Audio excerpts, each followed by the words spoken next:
Good morning. हम ऋण पत्र का शोधन शर्तों के आधार पर का टॉपिक पढ़ रहे थे, जिसमें हमने 3 टॉपिक कल पढ़ लिए थे। एक तो फर्स्ट था कि जब ऋण पत्रों का निर्गमन सममूल्य पर हो तथा शोधन भी सममूल्य पर हो, यानी कि हम रिडम्पशन भी क्या कर रहे हैं, मतलब उसका जो इशू कर रहे हैं वो भी हम सेम वैल्यू पे कर रहे हैं और उसका रिडम्पशन भी क्या कर रहे हैं, उसकी सेम वैल्यू पे कर रहे हैं।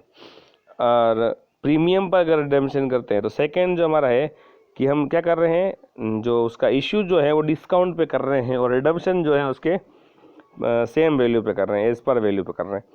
थर्ड था कि जब हम ऋण पत्रों का जो निर्गमन प्रीमियम पर किया गया है, मतलब इसका इशू तब हम किस पे कर रहे हैं, प्रीमियम पर कर रहे हैं, और उसका जो रिडम्पशन है वो सेम वैल्यू पर कर रहे हैं। और चौथा पॉइंट आता है हमारा कि जब ऋण पत्रों का निर्गमन सममूल्य पर हो और शोधन प्रीमियम पर होना है, यानी ऋण पत्र जो है डिबेंचर जब अपन इशू कर रहे हैं वो तो सेम एज पर वैल्यू है और जो रिडम्पशन है वो प्रीमियम पर हो रहा है। तो क्वेश्चन देखिए, इसके लिए क्वेश्चन नंबर उदाहरण कर रहे हैं अपन 18 कि सीता लिमिटेड ने 100 रुपये वाले 5000 6% जो ऋण पत्र हैं वो सम मूल्य पर निर्गमित किए, जिनका शोधन 5% प्रीमियम पर सीता लिमिटेड की पुस्तकों में निर्गमन की प्रविष्टि कीजिए। Sita limited issued 5000 6% debenture of 100 each at per, which were payable at 5% premium.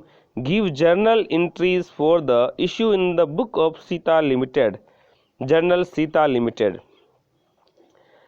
हम सबसे पहले इसको करेंगे bank account debit to debenture application account being application money received for 5000 debenture.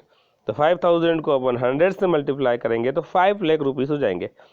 फिर अपन debenture application account debit loss on issue of debenture account debit to 6% debenture to premium redemption of debenture account, यानी कि जो debenture की value है वो 5 लाख की है, 25,000 अपन क्या कर रहे हैं, प्रीमियम पर अपन डिबेंचर करेंगे, तो वो एक्स्ट्रा हमारे लिए क्या है, लॉस है। तो loss on issue of debenture को डेबिट कर दिया और 2 क्या कर दिया, प्रीमियम और रिडम्पशन ऑफ डिबेंचर अकाउंट हो जाएगा। फिफ्थ है कंडीशन कि जब ऋण पत्रों का निर्गमन बट्टे पर हो और शोधन प्रीमियम पर होना हो, यानी कि डिबेंचर इशू कर रहे हैं डिस्काउंट पर और उनका रिडम्पशन कर रहे हैं हम प्रीमियम पर, यानी तो देखिए उदाहरण 19, राम लिमिटेड ने 100 वाले 4000 7% डिबेंचर 2% डिस्काउंट पर हमने इशू किए हैं और उनका रिडम्पशन 4% प्रीमियम पर होना है। तो राम लिमिटेड की पुस्तकों में निर्गमन से संबंधित प्रविष्टियाँ कीजिए।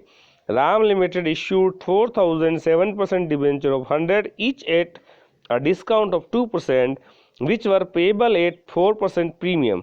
Give general entries for the issue of debenture in the book of Ram Limited. तो bank account debit to debenture application 3,92,000। अब 3,92,000 क्यों हुए, क्योंकि डिस्काउंट पे इशू किया हमने, जबकि उसकी वैल्यू क्या है, 4 है, 4000 शेयर है, 100 है, तो 4000 को 100 से मल्टीप्लाई करेंगे 4 लाख होते हैं और 2% डिस्काउंट दिया था, 100 का 2% कितना हो जाएगा, 100 इंटू 2 अपन 100 करेंगे तो 2 रुपीज़ हो जाएंगे, तो 2 को अपन किससे करेंगे, 4000 से, यानी 8000 रुपीज़ हो जाएंगे। तो 4 लाख में से 8000 लेस हो जाएगा, तो कितना हो जाएगा, 3,92,000 होगा। जब इसके अपन रिडम्पशन की एंट्री करेंगे तो रिडम्पशन की एंट्री होगी debenture application account debit discount on issue of debenture account debit loss on issue of debenture debit to 7% premium 7% debenture account और 2 premium on redemption and debenture account. देखिए debenture application में 3,92,000 आए, discount issue of debenture account 8,000 हुए, loss on issue of debenture account कितना हो गया, 16,000 हो गया और 2 प्रीमियम कितना आ जाएगा, 16,000 हो जाएगा। 6 कंडीशन है कि जब अपन क्या कर रहे हैं, ऋण पत्रों का जो इश्यू है निर्गमन प्रीमियम पर हो रहा है और शोधन भी प्रीमियम पर होना है, यानी इसमें क्या हो रहा है, इश्यू भी हम प्रीमियम पे कर रहे हैं और जो शोधन है वो भी हम क्या कर रहे हैं, प्रीमियम पर होना है। जैसे वाइट लिमिटेड ने 100 वाले 10,000 8% डिबेंचर का इशू 104 पर डिबेंचर की रेट पर किया है, तो जिनका शोधन 5% प्रीमियम पर किया जाना है। वाइट लिमिटेड की पुस्तकों में डिबेंचर के निर्गमन की प्रविष्टियाँ दीजिए। White limited issue 10,000 8% debenture of 100 each at 104 per debenture, which repayable at 5% premium. Give journal entries for the issue of debenture in the book of White Limited.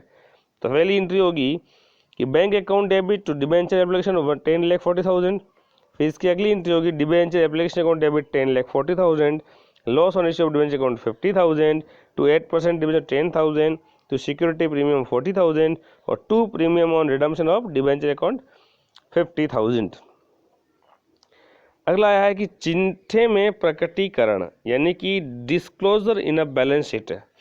यदि ऋण पत्रों का भुगतान चिट्ठे की तिथि से अगले 12 माह के पश्चात होना हो तो ऋण पत्रों के शोधन पर देय premium on redemption of debenture जो अकाउंट है ये चिट्ठे के नॉन करंट लायबिलिटीज टॉपिक के अंतर्गत अदर लॉन्ग टर्म लायबिलिटीज के अंतर्गत दर्शाया जाता है।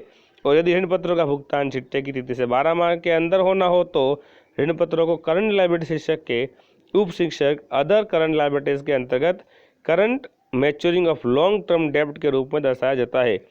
ऐसी दशा में प्रीमियम रिडम्पशन ऑफ डिबेंचर को भी करंट लायबिलिटी शीर्षक के उप शीर्षक अदर करंट लायबिलिटीज के अंतर्गत दर्शाया जाता है।